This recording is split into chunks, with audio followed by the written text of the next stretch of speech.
കൂട്ടുകാരെ, genius scholarship കോൺടെസ്റ്റില് പങ്കെടുത്ത് 1,00,000 scholarship ജയിക്കണോ? ഉടനെ തന്നെ ഈ വീഡിയോന്റെ ഡിസ്ക്രിപ്ഷനില് ഫസ്റ്റ് കാണുന്ന ലിങ്കിൽ ക്ലിക്ക് ചെയ്ത് കോൺടെസ്റ്റിൽ പാർട്ടിസിപ്പേറ്റ് ചെയ്ത് സ്കോളർഷിപ്പ് വിൻ ചെയ്യൂ.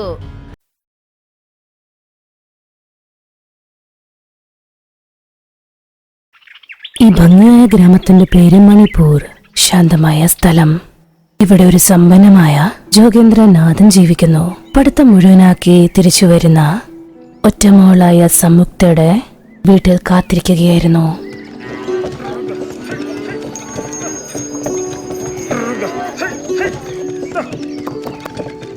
ജോഗേന്ദ്രനാഥ് മകൾ സംയുക്തയുടെ കൂടെ വണ്ടിയിൽ നിന്നും ഒരു ചെറുക്കനും ഇറങ്ങി. രണ്ടുപേരുടെയും കഴുത്തിൽ പൂവിന്റെ മാല കണ്ട് ഞെട്ടി അവരെ തന്നെ നോക്കി നിന്നു ജോഗേന്ദ്രൻ. പഠിക്കാനാണ് നഗരത്തിൽ വിട്ടത്. കല്യാണം കഴിഞ്ഞ് ഞങ്ങളെ നാണം കെടുത്താനാണ് ഇങ്ങോട്ട് വന്നത്. എന്റെ വീടിന്റെ പടി പോലും കയറരുത്. അങ്ങനെ അവന്റെ കൂടെ പൊക്കോ. ഇതെല്ലാം അത്ഭുതത്തോടെ കണ്ട് ഞെട്ടി കരഞ്ഞുകൊണ്ട് നിൽക്കുന്ന ജോഗേന്ദ്രനാഥ് ഭാര്യ നിർമ്മലയോട് നിൽക്കാൻ പറഞ്ഞ്, നിൽക്ക് നിർമ്മല. അതെ സംയുക്തെ, ഈ പയ്യൻ ആരാണ്? എന്താ സംഭവിച്ചത്? അച്ഛാ, ഇദ്ദേഹം എന്റെ കൂടെ നഗരത്തിൽ പഠിക്കുകയായിരുന്നു. പേര് ധർമ്മതേജ്. ഞങ്ങൾക്ക് രണ്ടുപേർക്കും ഒത്തിരി ഇഷ്ടമാ. പക്ഷെ ഇദ്ദേഹത്തിന്റെ അച്ഛൻ ഇദ്ദേഹത്തിന്റെ കല്യാണം വേറൊരു കുട്ടിയായിട്ട് നിശ്ചയിച്ചു. അച്ഛനോട് പറയാൻ എനിക്ക് പറ്റിയില്ല. വേറൊരു വഴിയും ഉണ്ടായിരുന്നില്ല. അതുകൊണ്ട് അമ്പലത്തിൽ ചെന്ന് ഞങ്ങൾ മാല ഇട്ടു. ജോഗേന്ദ്രനാഥ് സ്വന്തം മോളെ ജീവന് തുല്യം സ്നേഹിക്കുന്നു. അവളുടെ ഒരു കാര്യവും എതിർക്കാറില്ല. അവരുടെ വംശത്തിൽ കല്യാണമൊക്കെ ആർഭാടമായാണ് നടത്താറ്. അങ്ങനെ ഇരുന്നപ്പോ ഈ ഒരു കല്യാണം അലസമായി നടന്നു. അതുകൊണ്ട് വിഷമിക്കുന്നു.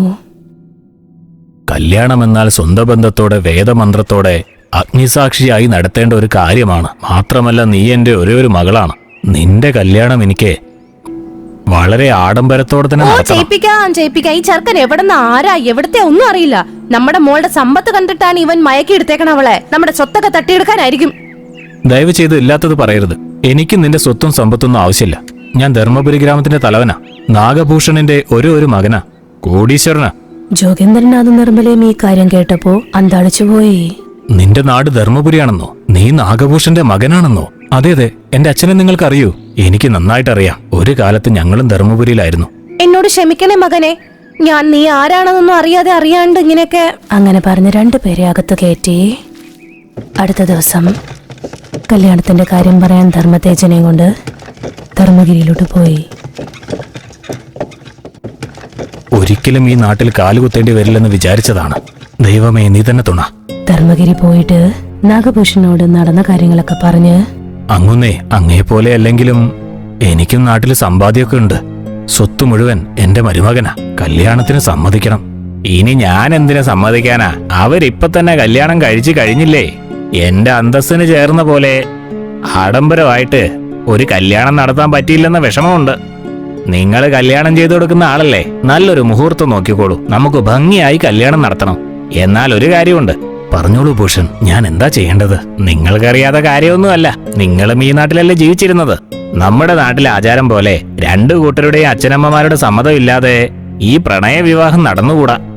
അതും കാര്യമാക്കാതെ ആരെങ്കിലും കല്യാണം കഴിച്ച ഗ്രാമത്തിന് പുറത്തു പോകണം.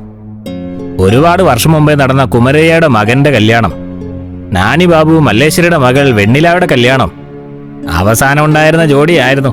അവർക്ക് എന്തായെന്നോ എവിടെ പോയെന്നോ ഇതുവരെ അറിയില്ല. ഓ ശരി, ഇപ്പോഴും ആ ആചാരം തുടരുന്നുണ്ടല്ലേ? തലമുറയായിട്ട് വന്ന ആചാരമല്ലേ? പിന്തുടർന്നല്ലേ പറ്റുള്ളൂ.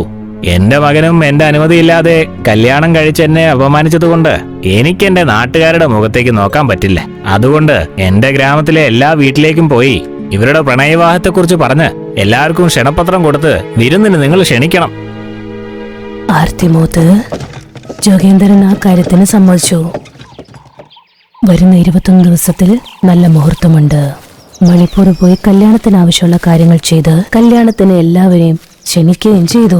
നാഗഭൂഷണം പറഞ്ഞ വാക്കുപോലെ ധർമ്മഗിരിയിലെ ആൾക്കാരെ ക്ഷണിക്കാനായിട്ട് കല്യാണത്തിന്റെ പത്രികയുമായി യാത്ര തുടങ്ങി. ഗ്രാമത്തിലെ എല്ലാ വീട്ടിൽ പോയി സംയുക്തയുടെയും ധർമ്മതേജിന്റെ വിവാഹ കല്യാണത്തെക്കുറിച്ച് പറഞ്ഞ് കല്യാണ പത്രിക കൊടുത്ത് കല്യാണത്തിന് ക്ഷണിച്ചു.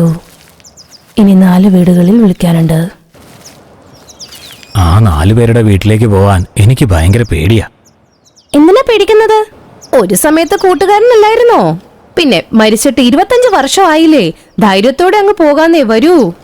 ഒരു വീട്ടിൽ ചെന്ന് ക്ഷണക്കത്ത് കൊടുത്തപ്പോഴേക്കും, ജോഗിച്ചേട്ടാ നിങ്ങൾക്ക് എങ്ങനെയുണ്ട്? അകത്തേക്ക് വരൂ. യോഗേന്ദ്രൻ കാലകത്തേക്ക് വെച്ചതേ ഉണ്ടായിരുന്നുള്ളൂ. വീടിന്റെ അകത്ത് തൂങ്ങിക്കിടന്ന ആത്മാവ് കണ്ണു തുറന്നു. അദൃശ്യമായ രൂപത്തിൽ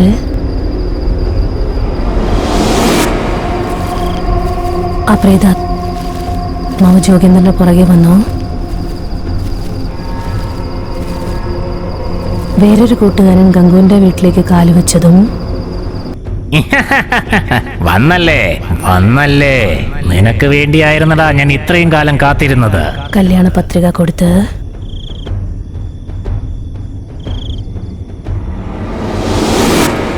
രണ്ടുപേരും അവിടെ നിന്ന് പോയി. രണ്ട് പ്രേതാത്മാവ് അവരെ പുറകെ തന്നെ. മൂന്നാമത്തെ വീട് സോമുന്റെ ആയിരുന്നു. ആ വീട്ടിലേക്ക് കയറിയതും പുറകിലത്തെ മരത്തിൽ തൂങ്ങിക്കിടന്ന സോമുന്റെ പ്രേതാത്മാവ്,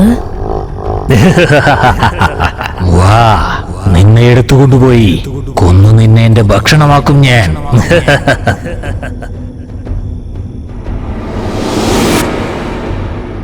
ആ വീട്ടിലും ക്ഷണക്കത്ത് കൊടുത്ത് അവസാനത്തെ വീട് മുന്നയുടെ വീട്ടിൽ പോവുകയായിരുന്നു. അവരുടെ പുറകെ 3 പ്രേതാത്മാക്കളുണ്ടായിരുന്നു. മുന്നയുടെ വീട്ടിൽ കാലുവെച്ചതും അലമാരിയുടെ മുകളിലിരുന്ന മുന്നയുടെ ആത്മാവ്, അവൻ വന്നു, ഞങ്ങളെ ദ്രോഹിക്കാനായി അവൻ വന്നു. കല്യാണ പത്രം കൊടുത്ത്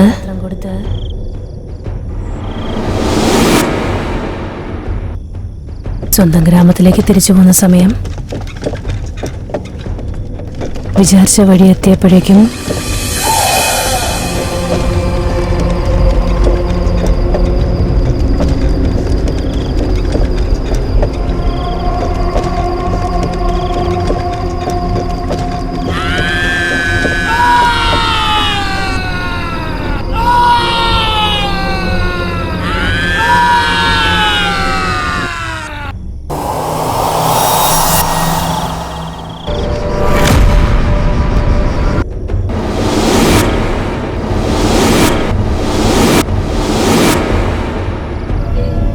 ഇതെല്ലാം അത്ഭുതത്തോടെ നോക്കി ഓടി വന്ന് നോക്കിയപ്പോഴേക്കും മയങ്ങിക്കിടന്ന ഭർത്താവിനെ ഒരാളുടെ സഹായത്തോടെ മണിപ്പൂർ കൊണ്ടുവന്നു. എത്രയോ വൈദ്യനെ കൊണ്ട് കാണിച്ചിട്ടും ജോഗേന്ദ്രനാഥ് കണ്ണു തുറന്നില്ല. അച്ഛൻ എന്താ പറ്റിയെന്ന് മനസ്സിലാക്കാതെ വിഷമിച്ചിരുന്ന സൗമ്യത്തോടെ അടുത്ത് കല്യാണത്തിന്റെ കാര്യങ്ങൾക്ക് വേണ്ടി മണിപ്പൂർ വന്ന ധർമ്മതേജനോട് എല്ലാം പറഞ്ഞ്, ഇത് വെറും ഒരു പനിയോ അസുഖമോ ഒന്നുമല്ല മോനെ, ഇത് പ്രേത ആത്മാവിന്റെ കളികളാണ്. പോവാൻ പാടില്ലാത്ത വഴി എത്തിയപ്പോ കാറ്റത്ത് പറന്ന് നടന്ന കാര്യങ്ങളൊക്കെ വിസ്തരിച്ചു പറഞ്ഞു. ഈ പ്രേതത്തിനെയൊക്കെ ഓടിക്കുന്നവർ എന്റെ നാട്ടിലുണ്ട്. അങ്ങനെ പറഞ്ഞ് അവന്റെ ഗ്രാമം ധർമ്മഗിരി പോയി മാത്ര എന്നു പേരുള്ള തന്ത്രികനെ കൂടെ കൊണ്ടുവന്ന് മാത്രയെല്ലാം അങ്ങോട്ടിങ്ങോട്ടും നോക്കി ജോഗേന്ദ്രനെ നോക്കി, ഇത് ജോഗിയല്ലേ, കല്യാണമൊക്കെ നടത്തുന്ന ജോഗി? അല്ല, എന്റെ അച്ഛന്റെ പേര് ജോഗീന്ദ്രനാഥ് എന്നാ. നിങ്ങൾ ആരെ നോക്കി ആരാണെന്നാ കരുതുന്നത്? എനിക്ക് നന്നായിട്ട് അറിയാം, ഇവന്റെ അച്ഛനും ഞാനും കൂട്ടുകാരാ. എന്തൊക്കെ പറഞ്ഞാൽ ഇവൻ ജോഗി തന്നെയാ. അതെ, നിങ്ങൾ പറയുന്നത് സത്യമാണ്. ഇദ്ദേഹത്തിന്റെ പേര് ജോഗി എന്നാണ്. ഇവന്റെ മേൽ 4 പ്രേതം കയറിയിരിക്കുകയാണ്. അവരെ ഓടിക്കണമെങ്കിൽ അത് ഇവൻ എന്തിനാക്രമിച്ചതെന്ന് അറിയണം. അതിന് ഒരേ ഒരു വഴിയേ ഉള്ളൂ. 4 പന്നിയെ കൊണ്ടുവരൂ. ജോഗിയുടെ കട്ടിലിലെ 4 വശത്തും 4 പന്നിയെ കെട്ടി കുറച്ച് മന്ത്രം വായിച്ച്, ആരതന്ത്രാഹം കരിയാ കരകലം ചക്രതന്ത്രകാഹർ ദേവുഹലം മൃത്യുധരജന്നകാരകം. ദേഹത്തേക്ക് തന്ത്രവെള്ളമൊഴിച്ച് ആത്മാവിന്റെ വായിൽ കൂടെ വെളിയിലോട്ട് വന്ന് പന്നിയുടെ അകത്തോട്ട് കയറി.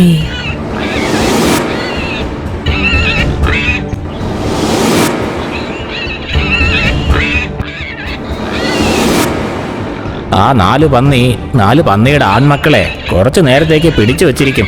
അതിനുള്ളിൽ എന്ത് സംഭവിക്കുന്നു നമ്മൾ അറിയണം. ഇത്രയായപ്പോ ജോഗി പതുക്കെ കണ്ണു തുറന്നു. അവൻ മുഴുവൻ കഥ പറയാൻ തുടങ്ങി. എന്റെ കുലത്തൊഴില് കല്യാണം ചെയ്ത് കൊടുക്കുന്നതാണ്. ഒഴിവ് സമയങ്ങളിൽ ഞങ്ങൾ കൂട്ടുകാർ രംഗയും സിംഗയും അബുവും നന്നായിട്ട് കുടിച്ച് വെറുതെ ചുറ്റിയടിച്ച് ചീട്ടുകളി കളിച്ചുകൊണ്ടേയിരിക്കും.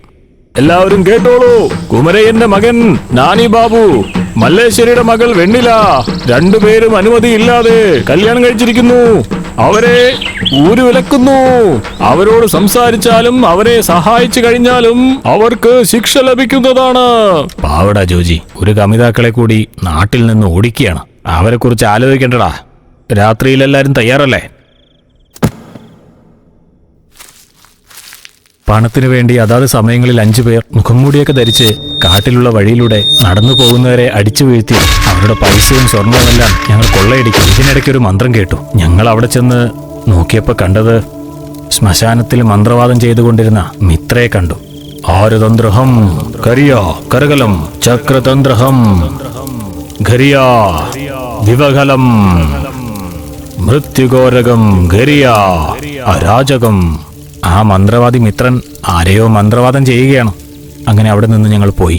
അടുത്ത ദിവസം ആ മന്ത്രവാദി മിത്രൻ എന്റെ അച്ഛന്റെ സുഹൃത്തു കൂടി ആയിരുന്നതുകൊണ്ട് ഞാൻ തനിച്ച് ധൈര്യത്തോടെ അദ്ദേഹത്തിന്റെ അടുത്ത് ചെന്നു. രാത്രി കണ്ട കാര്യങ്ങളെല്ലാം പറഞ്ഞു.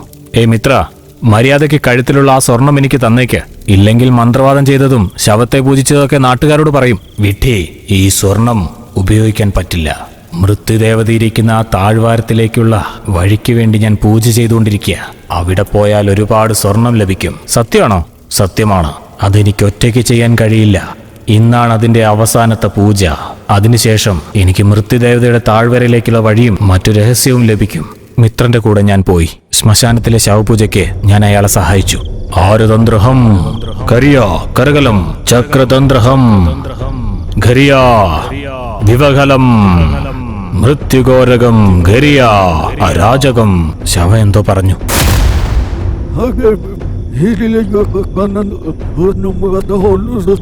എനിക്ക് വളരെ കുറച്ച് മാത്രം മനസ്സിലായി. അടുത്ത ദിവസം ആ താഴ്വരയിലെ സ്വർണത്തിനു വേണ്ടി വേദമന്ത്രങ്ങൾ വെച്ച് നമ്മൾ പൂജിക്കണം. അങ്ങനെ കിട്ടുന്ന സ്വർണത്തിന് 30 വർഷം ശാപമുണ്ടാവും. അത്രയും വർഷം നമ്മൾ സ്വർണം തൊടാനേ പാടില്ല. തൊട്ടാൽ മരിച്ചു പോവും.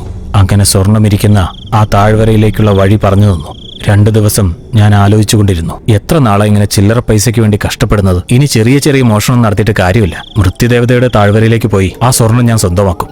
അങ്ങനെ നാട്ടിൽ നിന്നും ഓടിച്ച കമിതാക്കൾ വെണ്ണിലയും നാനിബാബുവും എവിടെയുണ്ടെന്ന് തേടിപ്പിടിച്ച് മനസ്സിലാക്കി ഞാൻ അങ്ങോട്ട് ചെന്നു. പ്രണയിക്കുന്നത് തെറ്റല്ല നാനി, എന്നാൽ മുതിർന്നവരുടെ സമ്മതം വാങ്ങി കല്യാണം ചെയ്യാതിരിക്കുന്നതാണ് തെറ്റ്. നിന്റെ അച്ഛൻ കുമരയാണെങ്കിൽ വെണ്ണിലാവിന്റെ വീട്ടിൽ ജോലി ചെയ്യുന്ന ആളാ. നിന്നെ മരുമകനായിട്ട് ഈ ജന്മത്തിൽ അവര് സ്വീകരിക്കുമെന്ന് തോന്നുന്നില്ല. എന്നാൽ അവർ സമ്മതിക്കാനായിട്ട് ഒരു വഴിയുണ്ട്.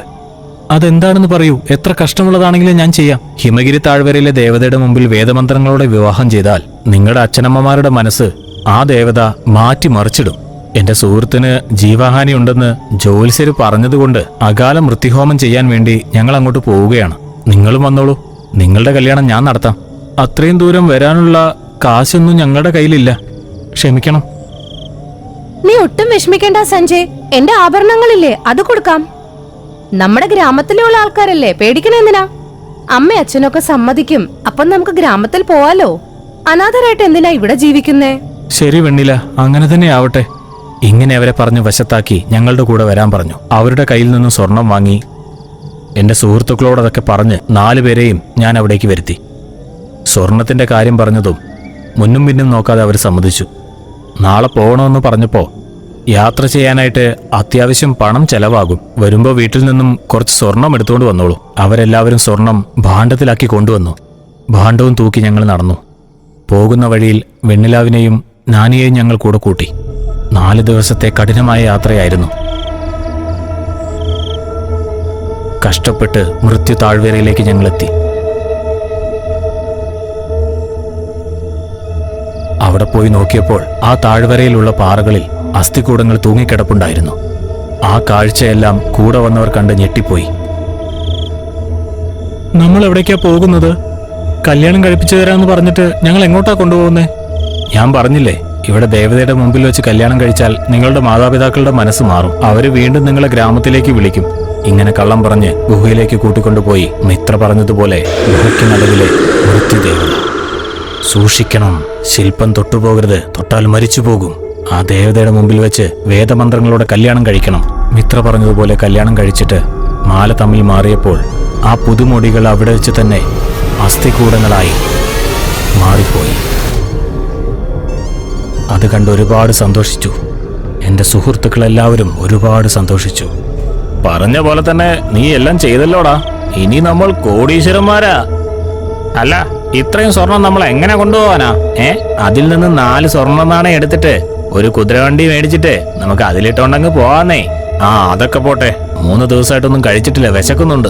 ആദ്യം എന്തെങ്കിലും പോയി കഴിക്കാം, നല്ല ശക്തി കിട്ടട്ടെ. അബു, എല്ലാം പങ്കുവെക്കുന്നതിന് മുമ്പ് നമ്മൾ ചെലവ് ചെയ്യാൻ പാടില്ല. നിന്റെ കയ്യിലിരിക്കുന്ന സ്വർണ്ണമെല്ലാം ഇങ്ങോട്ടിട്ടേക്ക്. ഞാൻ വേഗം പോയി ഒരു കുതിരക്കാരനെ കണ്ടുപിടിച്ച് കുതിരവണ്ടി വാങ്ങിച്ചിട്ട് വരാം. അതിനുള്ളിൽ 5 ഭാഗങ്ങളായിട്ട് നിങ്ങൾ ഭാഗിക്ക്, സൂക്ഷിക്കണം. അങ്ങനെ പറഞ്ഞ് അവരുടെ കയ്യിലുള്ള സ്വർണമെല്ലാം ഭാണ്ഡത്തിലാക്കിയിട്ട് അവിടെ നിന്നും പോയി. ആ നിധി തൊട്ട് കഴിഞ്ഞാൽ മൃത്യുദേവത ശപിക്കും. 30 വർഷത്തിന് ശേഷം നിധിയുടെ ശാപം മാറും. സൂക്ഷിക്കണം ജോഗി, എന്തു സംഭവിച്ചാലും സ്വർണം തൊട്ടുപോകരുത്. തൊട്ടാ നീ മരിച്ചു പോവും. ഞാൻ സ്വർണമെല്ലാം എടുത്ത് ധർമ്മപുരിയിലേക്ക് പോയി. ആർക്കും സംശയം തോന്നാത്ത രീതിയിൽ ഞാൻ ഗ്രാമത്തിലേക്ക് എത്തി. ഇതിന്റെ ഇടയ്ക്ക് പന്നി പ്രേതാത്മാവിനെ സഹിക്കാൻ പറ്റാതെ മരിച്ചുപോയി.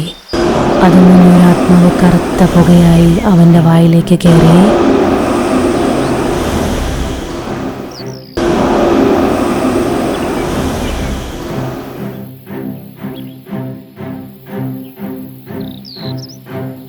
ഞങ്ങളെല്ലാവരും സ്വർണം 5 ഭാഗങ്ങളായിട്ട് തിരിച്ചു. അപ്പോ ഒരുത്തൻ വിശക്കുന്നു എന്ന് പറഞ്ഞപ്പോ ഞാൻ അബുവിനോടും മനുവിനോടും ഭക്ഷണത്തിന് വേണ്ടി എന്തെങ്കിലും എടുത്തിട്ട് വരാൻ പറഞ്ഞു. അവര് രണ്ടുപേരും പോയ ശേഷം, അല്ല സിംഗേ, നമ്മളിതെന്തിനാ ഇത്രയും ഭാഗങ്ങളാക്കുന്നത്? പോയവർ ഇതേ വഴിയിൽ തിരിച്ചു വരും. അവര് വരുമ്പോ നമുക്ക് അവരെങ്ങ് അടിച്ചു കൊല്ലാം. അപ്പൊ എല്ലാ സ്വർണവും നമുക്ക് 2 പേർക്കങ്ങ് ഭാഗിക്കാം. എന്തു പറയുന്നു? ശരി ശരി. അങ്ങനെ അവരെ കൊല്ലാൻ തീരുമാനിച്ച് ഞങ്ങൾ ഇരുവശത്തുമായി പതുങ്ങി നിന്നു. അബുവും മനവും അകത്തേക്ക് വന്നതും അവരെ അടിച്ചു കൊന്നു.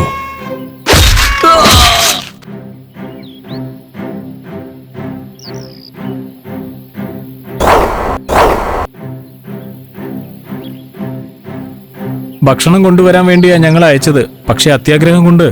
എടാ അബു, 5 പങ്കല്ല, നീ സമ്മതിച്ചാൽ 2 പങ്കാക്കും. നിനക്കും എനിക്കും മാത്രം. ശരി, നമുക്കൊരു കാര്യം ചെയ്യാം. ഭക്ഷണത്തിൽ വിഷം കലർത്താം.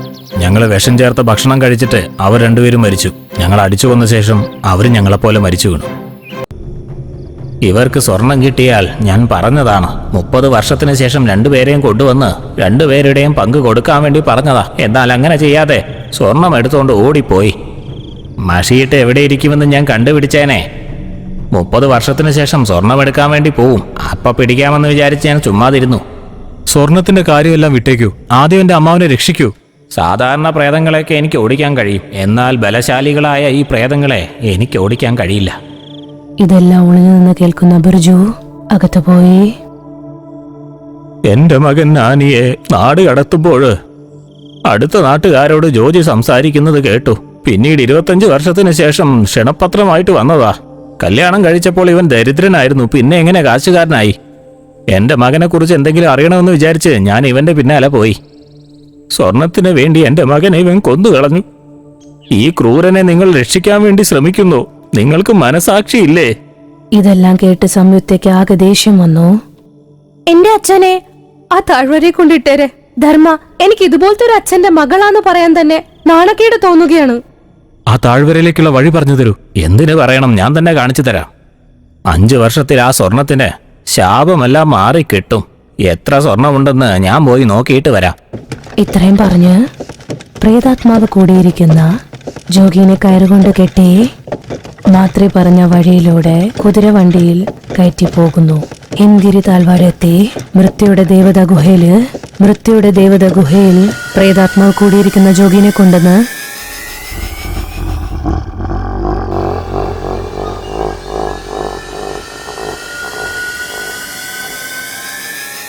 പ്രേതാത്മാവ് ജോഗിനെ വിട്ടു. സ്വർണം കൊണ്ട് വെച്ചിരിക്കുന്ന ചെറുക്കനും പെണ്ണും സഞ്ജയൻ ഗൗതമിയുടെ രൂപത്തിൽ വന്ന്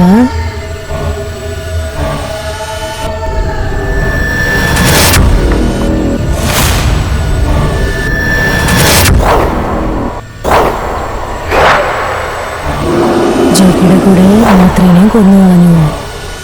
രംഗ, സോനു, ഗംഗു, പിന്നെ മുന്ന അവരുടെ ആത്മാവും ആകാശത്ത് ഭസ്മം പോലെ മാഞ്ഞുപോയി. ധർമ്മതേജ് മരണത്തിന്റെ താഴ്വാരത്തിൽ നിന്നും ഒറ്റയ്ക്ക് വന്നു. സംയുക്ത അച്ഛനുണ്ടാക്കിയ എല്ലാ സമ്പത്തും വിറ്റു. അതിനെ 5ആയി ഭാഗിച്ച് സഞ്ജയുടെ അച്ഛന്, ബിർജുന്, രംഗ, മുന്ന, സോമു, ഗംഗുവിന്റെ ഭാര്യമാർക്ക് കൊടുത്തു. കുറച്ചു സമയം കഴിഞ്ഞ് സംയുക്തയും ധർമ്മതേജും വിവാഹം ചെയ്യും. ഇപ്പോഴും ആ നിധി ഹിംഗിരി താഴ്വാരത്തിലുണ്ട്, മരണത്തിന്റെ ദേവതയുടെ മുമ്പിൽ തന്നെ. അവിടെ ഒന്ന് പോയാലോ? വരുന്നുണ്ടോ?